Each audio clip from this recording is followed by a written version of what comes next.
The PRG-550 is more than 10 years old, yet it still looks like a serious Pro Trek. But after using it in the real world, I found some strengths and some frustrating limitations. So does this old-school Pro Trek still make sense today? The display looks great, and the analog section gives the PRG-550 a distinctive, almost instrument-like feel. As long as the hands stay away from the lower part of the dial, everything is easy to read. The problem starts when the hands move roughly between the 20 and 40-minute positions. At that point, they can cover a large part of the digital display. That's not a big issue if you only want to check the time, because the analog hands still do that perfectly. But if you want to read the barometer, altimeter, compass data, or any other digital information, it becomes much more annoying. And because there's no hand shift function, there's no proper way to move the hands out of the way. Sometimes the only solution is to tilt or rotate the watch until you can see underneath them.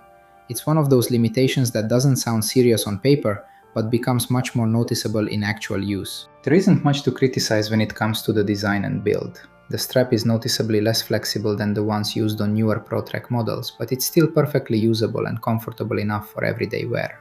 On the wrist, the PRG-550 looks surprisingly balanced. The sensor section doesn't stick out too much, so the watch avoids that bulky, oversized feeling some older outdoor watches can have. The textured buttons are another strong point. They're easy to find by touch and easy to press, even without looking directly at the watch. Overall, the PRG-550 still feels solid, practical, and well-designed, even by today's standards. The sensors still work reasonably well, but there are some clear limitations compared with newer Pro Trek models. The compass is accurate enough, but it reacts slowly after activation, and the 20-second continuous measurement time feels very short in actual use. The altimeter is also usable, but it only displays altitude changes in 5-meter steps, so it's much less precise than newer Pro Treks that can show changes meter by meter. The barometer and thermometer performed well and gave realistic readings during my testing. If you want to see how all of these sensors behave outside the studio, I also tested them in real conditions in the PRG-550 field test. One feature that definitely hasn't aged is tough solar. The PRG-550 charges from light, so under normal use, battery management is basically something you don't have to think about. And despite its age, this is still a very practical watch for everyday use. The analog time is extremely quick to read, the buttons are easy to operate, and the watch sits surprisingly well on the wrist for a full-featured Pro Trek.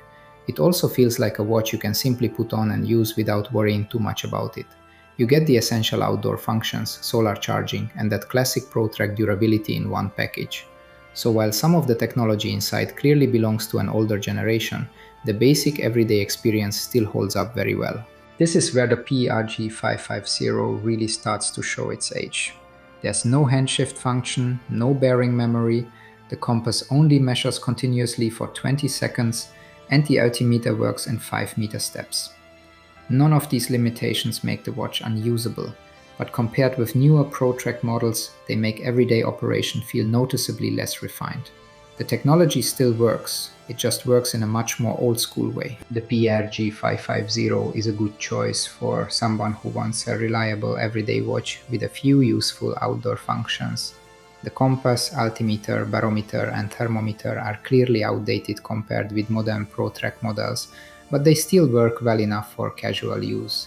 For weekend hikes, camping trips, short walks, and general outdoor use, this watch is more than capable.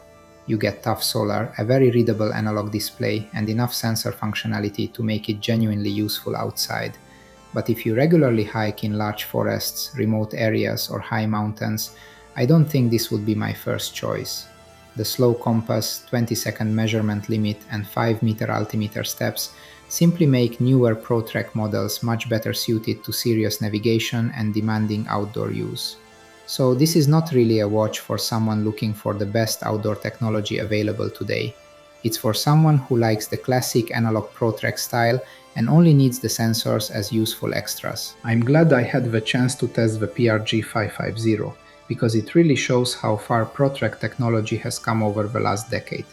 The watch itself is still solid, practical, and completely usable for everyday wear and casual outdoor activities. But at around €150 new, if you can still find one, the price is only attractive at first glance. For roughly €20 more, you can already get a much newer PRG-69 with faster sensors, better altitude resolution, bearing memory, and a more modern overall experience. That doesn't make the PRG-550 a bad watch. It simply makes it harder to recommend at this price today.